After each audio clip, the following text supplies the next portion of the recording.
আসসালামু আলাইকুম। আমি কামরুন্নাহার ম্যাডাম, সহকারী অধ্যাপক, জীববিজ্ঞান বিভাগ, greenfield school and college, Mirpur, Dhaka. দ্বাদশ শ্রেণীর শিক্ষার্থীরা কেমন আছো? আশা করি তোমরা ভালো আছো। তোমাদের অলরেডি আমি অধ্যায় 10 শুরু করেছিলাম। অধ্যায় 10-এর প্রথম লেকচারে আমরা পুং গ্যামেটোফাইট এবং স্ত্রী গ্যামেটোফাইট বা ডিম্বাণুর উৎপত্তি এটা পড়েছিলাম। তারপরে আমরা পড়েছিলাম ডিম্বাণুর গঠন, একটি ডিম্বকের লম্বচ্ছেদ এবং বিভিন্ন প্রকার ডিম্বকের চিত্র। আজকে আমরা পড়ব নিষেক প্রক্রিয়া, ফার্টিলাইজেশন। আজকে আমরা শুরু করব নিষেক প্রক্রিয়া। নিষেক দিয়ে শুরু করব, ফার্টিলাইজেশন। নিষেক প্রক্রিয়া হতে গেলে আমাদের শুক্রাণু এবং ডিম্বাণু উভয়ই প্রয়োজন। আমরা গত লেকচারে পড়েছি পুংগ্যামেট সৃষ্টি হয়েছিল। সেই পুংগ্যামেট স্ত্রী গ্যামেটের ডিম্বাণুর সাথে মিলিত হয়ে নিষেক প্রক্রিয়া হবে। প্রথমেই নিষেক প্রক্রিয়ার চিত্রটা দেখো। গর্ভমুণ্ড, গর্ভদণ্ড, তারপরে এটা যদি গর্ভাশয় চিন্তা করো, ঠিক আছে। এখানে নাস্তে এই যে ডিম্বাণু, ডিম্বাণুর পাশের দুটো কোষ সহকারী কোষ, এখানে হচ্ছে সেকেন্ডারি নিউক্লিয়াস এবং এই তিনটা হচ্ছে প্রতিপাদ্য সেল। আর এখানে পড়বে পরাগরেণু, পরাগরেণু কণ্টকিত কাঁটাযুক্ত জানো, ঠিক আছে। পরাগরেণু পড়বে, সেই পরাগরেণু থেকে বের হবে পরাগ নালিকা, পরাগ নালিকা বের হয়ে এই ডিম্বাণুর কাছে চলে আসবে। সবগুলো পরাগরেণু থেকেই পরাগ নালিকা বের হয়ে আসবে, কিন্তু পৌঁছাবে মাত্র একটি। মাত্র একটি পৌঁছাবে, আর অন্যগুলো এরকম করে দেখিয়ে দাও। এখানে পুংগ্যামেট ছিল 2টা, আর উপরে এখানে আছে ডিম্বাণু। দেখো তাহলে নিষেক প্রক্রিয়াটা কি? আবৃতবীজী উদ্ভিদের যৌন জনন পদ্ধতি হচ্ছে উগ্যামাস প্রকৃতির। অপেক্ষাকৃত বড় ও নিশ্চল স্ত্রী গ্যামেট বা ডিম্বাণুর সাথে ছোট ও সচল পুংগ্যামেট বা শুক্রাণুর যৌন মিলনকেই আমরা বলছি নিষেক প্রক্রিয়া। এই সময় গর্ভাশয় থেকে নিঃসৃত পদার্থে ক্যালসিয়াম আয়ন উপস্থিত থাকে। প্রথমেই হচ্ছে আমার এই যে পরাগরেণুগুলো পড়লো, এই পরাগরেণুগুলোর অঙ্কুরোদ্গম। পরাগরেণু উপযুক্ত গর্ভমুণ্ডে পতিত হলে সেখান থেকে তরল রস শোষণ করে এরা আকারে বড় হয় এবং অঙ্কুরিত হয়ে পরাগরেণুর পাতলা অভ্যন্তর প্রাচীর প্রসারিত হয়ে রন্ধ্রপথে নলরূপে বেরিয়ে আসে। তাহলে এটা হচ্ছে তোমার পরাগরেণু। পরাগরেণু, পরাগরেণু তোমার পড়েছে গর্ভমুণ্ডে, গর্ভমুণ্ডে। আর এখান থেকে যে নালিকাটা বের হয়ে আসলো একে বলা হচ্ছে পরাগ নালিকা। ক্লিয়ার? আচ্ছা, ঠিক আছে। এরপরে দেখো পরাগ নালিকার গর্ভাশয়মুখী যাত্রা এবং শুক্রাণু সৃষ্টি। এটা কিন্তু গর্ভমুণ্ড, এই জায়গাটার নাম হচ্ছে গর্ভদণ্ড, আর এই জায়গাটার নাম হচ্ছে গর্ভাশয়। এটা তোমরা জানো। দেখো গর্ভাশয়। তাহলে কিভাবে আসছে? পরাগ নালিকাটি ক্রমশ বৃদ্ধি পেয়ে, এই যে নালিকাটি বৃদ্ধি পেয়ে গর্ভমুণ্ড থেকে গর্ভদণ্ডের ভেতর দিয়ে গর্ভাশয় পর্যন্ত পৌঁছায় এবং গর্ভাশয় স্তর ভেদ করে ডিম্বক পর্যন্ত চলে আসে। এই দেখো চলে আসে, ঠিক আছে। ইতিমধ্যে পরাগনালিকার ভেতরে অবস্থিত জনন নিউক্লিয়াসটি মাইটোসিস প্রক্রিয়ায় বিভক্ত হয়ে দুটি পুংগ্যামেট বা শুক্রাণু সৃষ্টি করে। অধিকাংশ উদ্ভিদে পরাগনালিকা ডিম্বকরন্ধ্র পথে ডিম্বকে প্রবেশ করে। কিছু কিছু উদ্ভিদে পরাগনালিকা ডিম্বক মূল দিয়ে ডিম্বকে প্রবেশ করে। আবার হচ্ছে অনেক সময় পরাগনালিকা ডিম্বকটক বিদীর্ণ করেও প্রবেশ করে, ঠিক আছে। সাধারণত শুক্রাণু সহ একটি মাত্র নালিকাই ডিম্বকে প্রবেশ করে থাকে, ঠিক আছে। সবাই আসলেও কয়টা প্রবেশ করবে? একটি, ঠিক আছে। এরপরে দেখো পরাগনালিকার ডিম্বকস্থ ভ্রূণথলিতে প্রবেশ এবং শুক্রাণু নিষিক্তকরণ। অলরেডি আমি চিত্রে এটা দেখিয়েছি। আমার এই মাঝের বড় কোষটার নাম কি? ডিম্বাণু। ডিম্বাণু বা এগ, তুমি যেটাই বলো। পরাগনালিকা প্রথমে গর্ভাশয়ের স্তর ভেদ করে ডিম্বকে প্রবেশ করে, এই যে প্রবেশ করলো। ইতিমধ্যে ডিম্বকে অবস্থিত স্ত্রী রেণু হতে ডিম্বাণু সৃষ্টি হয়, এই যে একটা ডিম্বাণু রেডি। ডিম্বাণু ভ্রূণথলিতেই অবস্থান করে পরাগনালিকা শেষ পর্যন্ত, ঠিক আছে, ভ্রূণথলিতে প্রবেশ করে। ভ্রূণথলিতে প্রবেশ করে এটি সহকারী কোষের উপর দিয়ে ডিম্বাণুর কাছে পৌঁছায়, ঠিক আছে। এই যে একটা সহকারী কোষ দেখতে পাচ্ছ, দুই পাশে দুইটা। পরে পরাগনালিকার অগ্রভাগ প্রসারিত হয়ে ফেটে যায় এবং পুংগেমেট ভ্রূণথলিতে নিক্ষিপ্ত হয়, ঠিক আছে। এরপরে খেয়াল করো, পরাগনালিকা থেকে ভ্রূণথলিতে নিক্ষিপ্ত দুটি পুংগেমেট, এই যে এখানে দেখা যাচ্ছে পুংগেমেট কিন্তু দুটো। পুংগেমেটের মধ্যে একটি ডিম্বাণুর সাথে মিলিত হবে, এই যে এটা ডিম্বাণুর সাথে মিলিত হবে এবং একীভূত হয়ে যায় এবং এখানেই নিষেক্রিয়া সম্পন্ন হয়, ঠিক আছে। এ ধরনের মিলনকে আমরা বলছি সিনগেমি। আর এই যে আরেকটা পুংগেমেট, এই পুংগেমেটটা এই যে সেকেন্ডারি নিউক্লিয়াস এটার সাথে মিলিত হবে, ঠিক আছে। সেকেন্ডারি নিউক্লিয়াস সাথে মিলিত ও একীভূত হয়, এ ধরনের মিলনকে আমরা বলছি ট্রিপল ফিউশন, ঠিক আছে, বা দ্বিনিষেক অথবা ডাবল ফার্টিলাইজেশন। ওকে, আচ্ছা, এরপরে আমরা চলে যাই ডাবল ফার্টিলাইজেশন কাকে বলে। এটা চিত্র হচ্ছে নিষিক্তকরণ, ঠিক আছে, নিষেক ক্রিয়া, আবৃতবীজী উদ্ভিদের নিষেক ক্রিয়া। চিত্র হচ্ছে আবৃতবীজী উদ্ভিদের নিষেক ক্রিয়া। হ্যাঁ, নিষেক ক্রিয়া এখানে লেবেল করে দিও, সেকেন্ডারি নিউক্লিয়াস, সেকেন্ডারি নিউক্লিয়াস, ডিম্বাণু আমি লিখেছি, পাশের দুটো কোষ সহকারী কোষ, যে কয়েকটা পারো লেবেল করে দিও। হ্যাঁ, এরপরে আমরা চলে যাই ডাবল ফার্টিলাইজেশন। ডাবল ফার্টিলাইজেশন, হ্যাঁ, ডাবল ফার্টিলাইজেশন জিনিসটা কি একটু আগেই বলেছি। দুটো পুংগেমেটের একটা মিলবে ডিম্বাণুর সাথে, আরেকটা মিলবে তোমার সেকেন্ডারি নিউক্লিয়াসের সাথে। হ্যাঁ, দেখো, একই সময়ে ডিম্বাণুর সাথে একটি পুংগেমেটের মিলন ও সেকেন্ডারি নিউক্লিয়াসের সাথে অপর পুংগেমেটের মিলন প্রক্রিয়াকে আমরা বলছি দ্বিনিষেক ক্রিয়া বা দ্বিগর্ভাধান অথবা ডাবল ফার্টিলাইজেশন, যেটাই বলো। হ্যাঁ, এই প্রক্রিয়ায় কি হয়, এই প্রক্রিয়ায় একটি পুংগেমেট ডিম্বাণুর সাথে মিলিত হয় এবং অপর পুংগেমেট সেকেন্ডারি নিউক্লিয়াসের সাথে মিলিত হয়। হ্যাঁ, ফলে ডিম্বাণু জাইগোটে পরিণত হয় এবং ডিপ্লয়েড অবস্থা প্রাপ্ত হয়।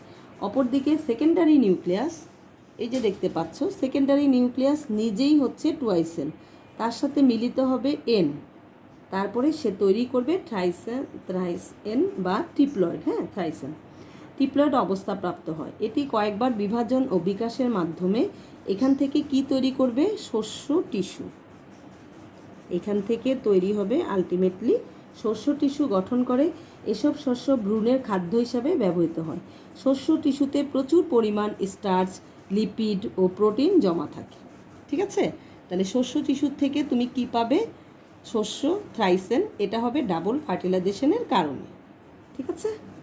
সেকেন্ডারি নিউক্লিয়াসের সাথে পুংগেমেটের মিলনকে ত্রিমিলনও বলা হয়, কারণ এতে দুটি মেরু নিউক্লিয়াস ও একটি পুং নিউক্লিয়াস সহ তিনটি নিউক্লিয়াসের মিলন ঘটে। হ্যাঁ, এই জন্য একে বলা হয়, ঠিক আছে, ত্রিমিলন। নিষেকের পর গর্ভাশয় বিভিন্ন পরিবর্তনে শেষ পর্যায়ে ডিম্বক বীজ এবং গর্ভাশয় ফলে পরিণত হয়। এটা পড়ে এসেছো, গর্ভাশয় থেকে হবে ফল এবং ডিম্বক থেকে হবে বীজ, ঠিক আছে। আচ্ছা, এবার দেখো নিষেক ও দ্বিনিষেকের মধ্যে পার্থক্য কী তাহলে। নিষেকে হবে পুংগেমেট ও স্ত্রী গ্যামেটের মিলন, ঠিক আছে। তাহলে পয়েন্টটা দাও, নিষেক ও দ্বিনিষেকের মধ্যে পার্থক্য। হ্যাঁ, পার্থক্য বা তুলনা। আচ্ছা, নিষেকটা কী হবে, পুংগেমেট ও স্ত্রী গ্যামেটের একটা মিলন প্রক্রিয়া। আর দ্বিনিষেক হচ্ছে ডিম্বাণুর সাথে একটি পুংগেমেটের মিলন ও সেকেন্ডারি নিউক্লিয়াসের সাথে অপর পুংগেমেটের মিলনের প্রক্রিয়া। হ্যাঁ, নিষেক হচ্ছে সপুষ্পক উদ্ভিদে আর দ্বিনিষেক হবে শুধুমাত্র আবৃতবীজী উদ্ভিদে, ঠিক আছে। তারপরে নিষেকে হচ্ছে মাত্র একটি পুংগেমেটের প্রয়োজন হয়, আর দ্বিনিষেক হতে গেলে কিন্তু তোমাকে দুটো পুংগেমেটের প্রয়োজন হবে। হ্যাঁ, আচ্ছা, ফলাফল কি, নিষেকের ফলে ভ্রূণের সৃষ্টি হয় আর দ্বিনিষেকের ফলে একটু আগেই বলেছি শস্য টিস্যুর উৎপত্তি ঘটে। ঠিক আছে, এরপরে চলে যাও ভ্রূণের উৎপত্তি, ডেভেলপমেন্ট অফ এমব্রায়ো। এরপরে আমরা পড়ব ভ্রূণের উৎপত্তি। নিষেকের পর জাইগোট পুরো প্রাচীর দিয়ে আবৃত হয় এবং কিছু সময় কি হয়, বিশ্রাম নেয়। জাইগোটের বিশ্রাম কেটে গেলে প্রথম বিভাজন সাধারণত আড়াআড়িভাবে হয়ে থাকে, ফলে একটি দ্বিকোষী আদি ভ্রূণ গঠিত হয়। আদি ভ্রূণ সবতলে বিভাজিত হয়ে পরিণত ভ্রূণ গঠন করে। ঠিক আছে, এটাই হচ্ছে ভ্রূণের উৎপত্তি। হ্যাঁ, আদি ভ্রূণ থেকে আমার নতুন ভ্রূণ তৈরি হয়। এরপরে দেখো শস্যের উৎপত্তি কী হবে। ভ্রূণ উৎপন্ন হওয়ার সাথে সাথে শস্য নিউক্লিয়াসটি দ্রুত মাইটোসিস প্রক্রিয়ায় বিভাজিত হয়ে অনেকগুলো নিউক্লিয়াস সৃষ্টি করে। নিউক্লিয়াসগুলো সাইটোপ্লাজমের সমন্বয়ে কোষে পরিণত হয়ে বিশেষ এক ধরনের টিস্যু সৃষ্টি করে। এই টিস্যুকে আমরা বলছি এন্ডোস্পার্ম বা শস্য। পরিস্ফুটনরত ভ্রূণের দ্বারা বীজের শস্য সম্পূর্ণরূপে শোষিত হওয়ায় বীজটি যদি শস্যবিহীন হয় তখন সেই প্রকার বীজকে আমরা বলি অশস্যল বীজ। আর অপরদিকে বীজে যদি শস্যের কিছু অংশ বর্তমান থাকে তাকে আমরা বলি শস্যল বীজ, যেমন ধান, গম, রেডি। আর অশস্যল বীজ হচ্ছে মটর, ছোলা, আম ইত্যাদি। এরপরে দেখো ফলের উৎপত্তি। আগেই বলেছি নিষেকের পর ফুলের স্তবকগুলোর মধ্যে গর্ভাশয় ছাড়া অন্য সব অংশ সাধারণত শুকিয়ে ঝরে পড়ে। নিষেক গর্ভাশয়কে বর্ধিত হতে উদ্দীপিত করে। ক্রমবৃদ্ধির এবং বিভিন্ন পরিবর্তনের মাধ্যমে গর্ভাশয় শেষ পর্যন্ত ফলে পরিণত হয়। হ্যাঁ, ভ্রূণের উৎপত্তির পরে পড়বে ফলের উৎপত্তি। ঠিক আছে, আচ্ছা, তাহলে ফল কোথা থেকে তৈরি হলো? গর্ভাশয়। হ্যাঁ, নিষেকের পর গর্ভাশয় থেকে তুমি পাচ্ছ ফল। ঠিক আছে, আচ্ছা, একটি পূর্ণাঙ্গ ভ্রূণে বীজপত্র ও ভ্রূণের ভ্রূণাক্ষ থাকে। ভ্রূণাক্ষের ওপরের অংশ ভ্রূণমুকুল এবং নিম্নাংশ হলো ভ্রূণমূল। ঠিক আছে, ফল যে হবে, ফলে আবার কি থাকে? তোমার বীজপত্র, বীজে। আচ্ছা, এরপরে হচ্ছে বীজের উৎপত্তি। নিষেকের উদ্দীপনায় ভ্রূণ ও শস্যের বৃদ্ধির সাথে সাথে গর্ভাশয়ের অন্যান্য অংশ দ্রুত বৃদ্ধি লাভ করতে থাকে। ডিম্বক ত্বক পরিবর্তন হয়ে বীজত্বকে পরিণত হয়। একই সাথে খাদ্যের জলীয় অংশ ক্রমান্বয়ে কমে যাওয়ায় নরম ডিম্বক শুষ্ক হয়ে কঠিন বীজে পরিণত হয়। এরূপ পরিবর্তনকালে ডিম্বক নাড়িটি বীজের একটি তৃতীয় স্তর সৃষ্টি করে। একে আমরা বলছি বীজ উপাঙ্গ। ঠিক আছে, এবার দেখো নিষেকের পর গর্ভাশয় ও ডিম্বকের পরিবর্তন। এটা তোমাদের জন্য ইম্পর্টেন্ট। নিষেকের পর গর্ভাশয় ও ডিম্বকের পরিবর্তন।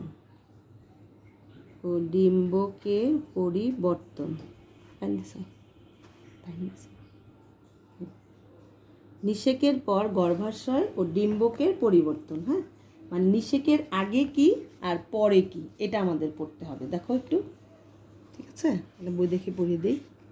দেখো নিষেকের আগে কি এবং পরে কি।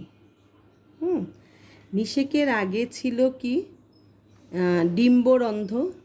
ঠিক আছে, নিষেকের আগে এই ডিম্বরন্ধ্র হয়ে যাবে, দেখা যাচ্ছে? হ্যাঁ, দেখা যাচ্ছে। দেখো, নিষেকের আগে ডিম্বরন্ধ্র হয়ে যাবে বীজরন্ধ্র, ডিম্বক নাভি হয়ে যাবে বীজ নাভি, ডিম্বক নাড়ি যেটা সেটা হয়ে যাবে বীজবৃন্ত। হ্যাঁ, এক্সাইন মানে বাইরের যে কাটা কাটা পরাগরেণু, সেই এক্সাইনটা হয়ে যাবে টেস্টা, ইনটাইন হয়ে যাবে টেগমেন্ট। তারপর ভ্রূণ পোষক কলার যে মিউসেলাস কোষ ছিল অনেকগুলো, সেই মিউসেলাস কোষগুলো হচ্ছে নষ্ট হয়ে যায় অথবা পেরিস্পার্মে পরিণত হয়। হ্যাঁ, বেশিরভাগই আসলে নষ্ট হয়ে যায়। ঠিক আছে, এরপরে হচ্ছে ডিম্বাণু। ডিম্বাণু থেকে তোমার হবে ভ্রূণ। ঠিক আছে, এরপরে শস্য নিউক্লিয়াস দেখতে পাচ্ছ, এটা হচ্ছে শস্য বা এন্ডোস্পার্ম। তারপরে সাহায্যকারী কোষ নষ্ট হয়ে যায়, প্রতিপাদক কোষ নষ্ট হয়ে যায়, ডিম্বক হবে বীজ। ডিম্বকটা হবে বীজ। এরপরে ডিম্বক ত্বক হবে বীজত্বক। ডিম্বক ত্বক থেকে তুমি পাবা বীজত্বক। গর্ভাশয় প্রাচীর, যেটা গর্ভাশয়ের প্রাচীর, বাইরের দিকে যেই প্রাচীর, সেই গর্ভাশয়ের প্রাচীরটা হবে ফলত্বক এবং গর্ভাশয় হবে ফল। তুমি দেখতে পাচ্ছ এখানে তোমার বইতে 14টা পয়েন্ট আছে। এই 14টা পয়েন্টের নিষেকের আগে কি ছিল এবং নিষেকের পরে কি হবে এটা ভালো করে পড়বে। হ্যাঁ, নিষেকের আগে কি আর পরে কি। আচ্ছা, এরপরে আমরা চলে যাই নিষেকের তাৎপর্য। নিষেক কেন প্রয়োজন, ঠিক আছে? এরপরের পয়েন্ট দাও, নিষেকের তাৎপর্য। আচ্ছা, ক্রোমোজোমের ভারসাম্য রক্ষা। নিষেক প্রক্রিয়ায় ডিম্বাণু এবং পুংগ্যামেটের মিলনের ফলে কি তৈরি হবে? জাইগোট উৎপন্ন হয়। এই প্রক্রিয়ায় দুপ্রস্থ হ্যাপ্লয়েড ক্রোমোজোম মিলিত হয়ে তোমার কি তৈরি করবে? ডিপ্লয়েড অবস্থায় ফিরে আসে। ফলে প্রজাতির ক্রোমোজোম সংখ্যার স্থিরতা রক্ষিত হয়। ঠিক আছে? তাহলে প্রথম পয়েন্ট হলো ক্রোমোজোমের ভারসাম্য রক্ষা। দ্বিতীয় পয়েন্ট দেখো, ফল ও বীজ সৃষ্টি। নিষেকের উদ্দীপনায় ডিম্বাশয় এবং ডিম্বক যথাক্রমে ফল ও বীজে পরিণত হয়। নতুন প্রজাতি সৃষ্টি। নিষেকের ফলে বংশধরদের মধ্যে নতুন বৈশিষ্ট্যের সঞ্চার হয়, ফলে নতুন প্রজাতি সৃষ্টির সম্ভাবনা থাকে। বিবর্তন কী হবে? নিষেকের পরে সৃষ্ট প্রকরণ বিবর্তনের পথ নির্দেশ করে। 5 নম্বরে দেখো, অধিক ফলনশীল ও সহনশীল ফসল সৃষ্টি। নিষেকের ফলে অধিক ফলনশীল, সবল, সহনশীল ফসল উৎপন্ন হয়। হ্যাঁ, তারপরে উদ্ভিদের বংশরক্ষা।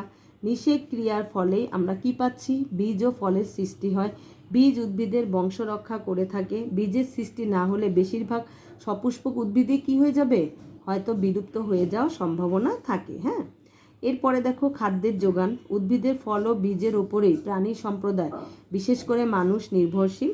কাজে নিষেক ক্রিয়া যত না গুরুত্বপূর্ণ উদ্ভিদ সম্প্রদায়ের জন্য, তার চেয়েও গুরুত্বপূর্ণ মানব জাতির জন্য। ঠিক আছে? যেমন আমরা যে বিভিন্ন ধরনের ফল খাই, আম, জাম, কাঁঠাল, হ্যাঁ, যা খেয়ে থাকি তা সবই নিষেক ক্রিয়ার ফলে উৎপন্ন হয়। ডাল, তেল, সবজি, ফল, তন্তু, পানীয়, মশলা, ভেষজ জাতীয় সকল উদ্ভিদই আমরা নিষেক ক্রিয়ার মাধ্যমে পেয়ে থাকি। এরপরে দেখো, জেনেটিক ভ্যারাইটি সৃষ্টি। যৌন প্রজননে নিষেক ক্রিয়ায় জিনের মিশ্রণ ঘটে, হ্যাঁ, রিকম্বিনেশন ঘটে, যেটা এর ফলে জেনেটিক ডাইভার্সিটি বা জেনেটিক ভ্যারিয়েশনের সৃষ্টি হয়। হ্যাঁ, এটা গেল আমাদের নিষেক ক্রিয়া। নিষেক ক্রিয়া খুব ভালো করে পড়বে। ফার্টিলাইজেশন প্রক্রিয়ার বর্ণনা, তারপর ডাবল ফার্টিলাইজেশন কি, নিষেক ও দ্বিনিষেকের মধ্যে পার্থক্য, এটা খুব ভালো করে দেখবে। হ্যাঁ, এরপরে চলে যাও অযৌন জনন। ঠিক আছে? অযৌন জনন, এসেক্সুয়াল রিপ্রোডাকশন। Asexual reproduction. হ্যাঁ, এসেক্সুয়াল রিপ্রোডাকশনে দেখো, স্পুম ও স্ত্রী গ্যামেটের মিলন ছাড়া কোনো জীব অপত্য জীব সৃষ্টি করলে তাকে আমরা বলছি এসেক্সুয়াল রিপ্রোডাকশন বা অযৌন জনন। হ্যাঁ, দুভাবে এ জনন ঘটতে পারে। একটা হচ্ছে অযৌন স্পোর সৃষ্টির মাধ্যমে, আর একটা হচ্ছে দেহ অঙ্গের মাধ্যমে। ঠিক আছে? দুভাবে এটা ঘটতে পারে। কি কি? অযৌন স্পোর কি? কোনো স্পোর বা রেণু, রেণু বাংলায় বলে, ইংরেজিতে হচ্ছে স্পোর। এটা রেণুথলির মধ্যে তৈরি হয়। তারপরে এরা সাধারণত এককোষী অথবা বহুকোষীয় হতে পারে। এরা সচল অথবা নিশ্চলও হতে পারে। অনুকূল পরিবেশে স্পোর সরাসরি অঙ্কুরিত হয়ে নতুন বংশধর উৎপন্ন করে। এটা তুমি পাবে শৈবাল, ছত্রাক, ব্রায়োফাইট, টেরিডোফাইট। স্পোরটা হচ্ছে তুমি দেখতে পাবে শৈবাল, ছত্রাক, ব্রায়োফাইট, টেরিডোফাইট। স্পোর সৃষ্টির মাধ্যমে ব্যাপক হারে অযৌন জনন ঘটে। হ্যাঁ, এরপরে দেখো, পরিবেশের তারতম্যে অধিকাংশ ছত্রাক ও শৈবাল বিভিন্ন প্রকার স্পোর গঠন করে। এর মধ্যে পেনিসিলিয়ামে তুমি পাবে কনিডিয়া বা কনিডিওস্পোর। তারপরে মিউকরে তুমি পাবে স্পঞ্জিওস্পোর বা গনিডিয়া। অ্যাগারিকাসে তুমি পাবে ব্যাসিডিওস্পোর। এই স্পোর আবার প্রজাতিভেদে ভিন্ন ভিন্ন নাম হয়। হ্যাঁ, একটু খেয়াল করো। পেনিসিলিয়ামে কি পাবে? কনিডিয়া। তারপরে মিউকরে পাবে গনিডিয়া। আর অ্যাগারিকাসে তুমি পাবে ব্যাসিডিওস্পোর। হ্যাঁ, এরকম এটা।